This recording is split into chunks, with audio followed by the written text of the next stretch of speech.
ఈరోజు ఉదయం 11 గంటలకు బీజేపీ రాష్ట్ర అధ్యక్షులు ఆదేశాల మేరకు ఏలూరు పార్లమెంట్ జిల్లా పార్టీ అధ్యక్షులు శ్రీ విక్రమ్ కిషోర్ గారి మార్గదర్శకులుగా రాష్ట్ర పార్టీ ఉపాధ్యక్షులు శ్రీ కోడూరు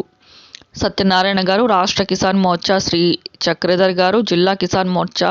శ్రీ కీర్తి రాంప్రసాద్ గారు, జిల్లా మాజీ అధ్యక్షులు శ్రీ సుధాకర్ కృష్ణ గారు, దెందులూరు నియోజకవర్గ కన్వీనర్ శ్రీ చైతన్య కృష్ణ గారు, రాష్ట్ర కార్యదర్శి శ్రీ కట్టాని కృష్ణప్రసాద్,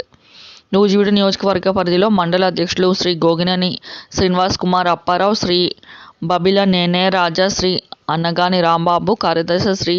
మాగంటి వాసు గారు, భీమడోలు ఉంగుటూరు పెద్వేజీ మండల అధ్యక్షులు, రైతులు, నాయకులు పాల్గొని రైతు సమస్యలపై, ముఖ్యంగా తుఫాను కారణంగా దెబ్బతిన్న వరి ధాన్యాన్ని కొనుగోలు చేయాలని, డ్రైనేజీ వ్యవస్థ అస్తవ్యస్తంగా ఉందని, కల్తీ విత్తనాలు, ఎరువులు, పురుగుల మందులు అరికట్టాలని, రుణమాఫీ